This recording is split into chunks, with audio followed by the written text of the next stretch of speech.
मुख्यमंत्री जी ने कल बजट की जो घोषणा की है उसमें महिलाओं के लिए, कर्मचारियों के लिए, बच्चों के लिए और हॉस्पिटल के सभी के लिए बहुत ही अच्छा बेनिफिट लेकर के आए हैं और महिलाओं के लिए 50% और 5,000 करोड़ रुपए का बजट उन्होंने रखा है। तो ये बहुत अच्छी बात है ताकि महिलाएं आत्मनिर्भर बनेंगी। आज जैसा आप सभी ने पता है कि हमारा दोनों बजट पे चर्चा ये हमारा विषय है और आप सभी ने पता भी है हमारे प्रदेश के बहुत ही लोकप्रिय और बहुत ही ऊर्जावान युवा मुख्यमंत्री भाई नायब जी सैनी ने जो बजट पेश किया अपना पहला, उन्होंने सभी वर्गों का विशेष ध्यान रखा है। किसान वर्ग का, गरीब वर्ग का, मजदूर वर्ग का और व्यापारी वर्ग का और शिक्षा संस्थान, जो भी प्रत्येक ऐसा कोई वर्ग नहीं है जिसको इस बजट में छुआ ना गया हो।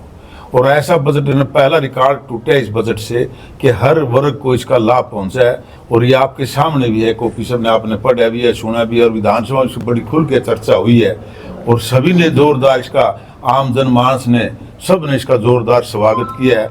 इसके लिए भी जो है ना माननीय नायब सैनी जी का और हमारे पूरे कैबिनेट सत्र का और हमारे जो भारतीय जनता पार्टी के शीर्ष नेतृत्व का आभार व्यक्त करता हूँ कि गरीब आम जनमानस के जनित में जो इन्होंने बजट पेश किया है उससे हमारे हरियाणा के अंदर सभी अतोत्साहित हैं, बड़ी सभी खुश हैं। और विशेषकर किसान, जिसका पिछली सरकार किसानों का ढिंढोरा पीटते थे, इन्होंने किया कभी किसान लिए कुछ नहीं है। भारतीय जनता पार्टी की सरकार ने 2014 से और अब तक जितना भी काम हमारे हर वर्ग के लिए किया, विशेषकर किसान, मजदूर और गरीबों के लिए सीधा उनका डायरेक्ट खाते में पहुंचाना है, जो पैसा काम किया है ये भारतीय जनता पार्टी की सरकार ने किया है।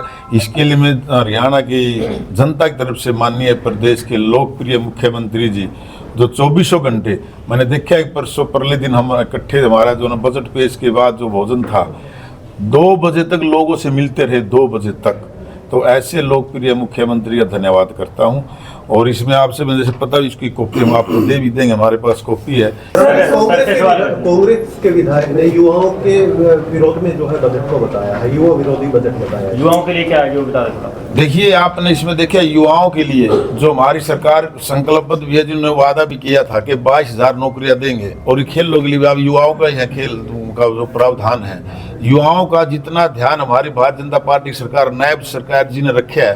पिछला आप 2014 से पहले का रिकॉर्ड उठा लो और 2014 के बाद का रिकॉर्ड उठाओ, आप उससे तुलना करें कि वो जो है ना उनका बजट, उनका युवाओं के प्रति क्या उनकी नीयत थी, हमारी क्या नीयत है। और वो मैं बड़े गर्व के साथ कह सकता हूं कि भारतीय जनता पार्टी ने पहली बार अगर कोई गोल्ड मेडल लेके आता है, उनको टिकट देना, सरकार में हिस्सा बढ़ाने का उन्होंने काम किया है।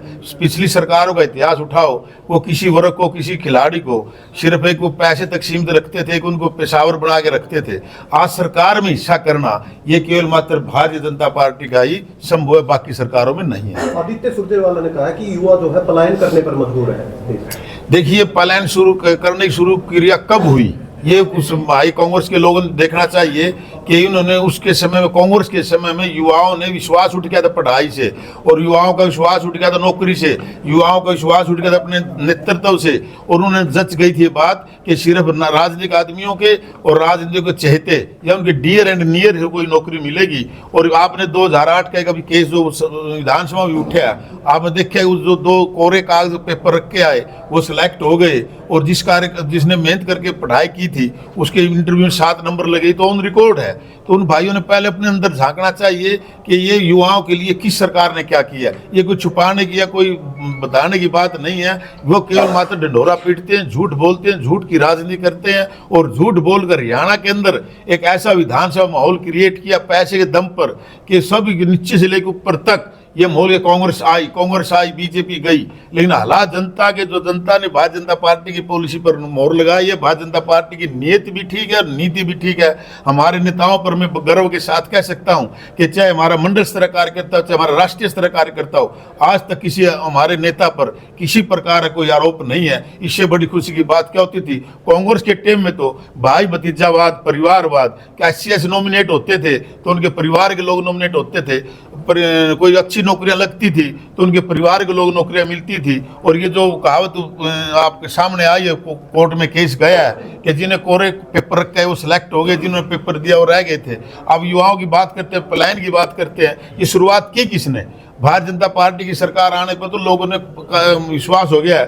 और उससे रोजगार ये नहीं, रोजगार हमारे जो इंटेलिजेंट बच्चे जिन्होंने अपने कोचिंग सेंटर खोले हैं उनको रोजगार मिला है। और उसमें कोचिंग ले लेकर भी बच्चों में विश्वास पैदा हुआ है कि आज लोगों में कि जो बच्चा टेस्ट पास करेगा, चाहे वो डी ग्रुप की नौकरी, चाहे वो बड़ी नौकरी हो, एचसीएस की हो, वो उस पर पढ़ाई के दम पे उसको नौकरी मिलेगी, इंटेलिजेंट के दम पे उसको नौकरी मिलेगी। और मुझे खुशी की बात है, मैं अपने सफीदों विधानसभा में बात करता हूँ, 7 एचसीएस लगे और ऐसे गरीब परिवारों के बच्चे एचसीएस लगे, ऐसे इंस्पेक्टर लगे जिनके एक गरीब माँ बाप खेती 1.5 किलो जमींदार को या 2 किलो जमींदार को मजदूरी करता है, कोई रेडी लगाता है, उनके बच्चे अनेक उहदों पे गए। आपके सामने कोई अन्य बात नहीं है, युवाओं की बात युवा करता है। वो पिछला 2014 से पहले का इतिहास उठाकर और बताएं कि युवाओं का क्या किया उन्होंने। कांग्रेस के टाइम में 60,000 करोड़ कर्जा था हरियाणा पर, अब जो है 2,92,525 करोड़, 600% ज्यादा कर्जा हो गया। सुरजेवाला का कथन है।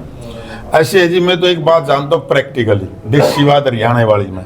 आप 2014 से पहले का सभी साथी बैठे हैं, एक गरीब से लेकर अमीर व्यक्ति जो भी अपने समाज के विभिन्न अंगों के साथी हैं, उसमें अपने घर में खुद के आंकलन करें कि 2013 में मेरे घर की हालात क्या थी और आज 2024 में मेरे खुद के घर के हालात क्या। सब यहाँ बैठे हैं, हमारा सबका कुछ न कुछ प्रोग्रेस है और सभी घरों में सुधार है, सब आदमियों में सुधार है, सब युवाओं में सुधार है और सभी समाजों में सुधार है।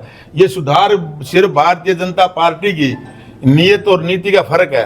कांग्रेस के लोगों से बात करनी चाहिए। आज हरियाणा को मैंने 2.5 से 3 घंटे में समेट के रख दिया है। हरियाणा के इस कोने से अगर आप चलते हो तो दूसरे कोने पे 3 घंटे का रास्ता है, उधर चलते हो 3 घंटे का रास्ता है। और जो गड़गड़ करके 5 घंटे जींद चंडीगढ़ के लगते थे जींद से, आज हम 2 घंटे में जींद से चंडीगढ़ जाते हैं। और जो कर्जे की बात करते हैं, बजट की बात करते हैं, उन्होंने उस बात को पूछना चाहिए कि गरीब व्यक्तियों की पेंशन आती थी, वो बीच में एक कन्यादान की राशि को भी अगर वो आती थी 50% लोग बीच के दलाल उसमें खा जाते थे।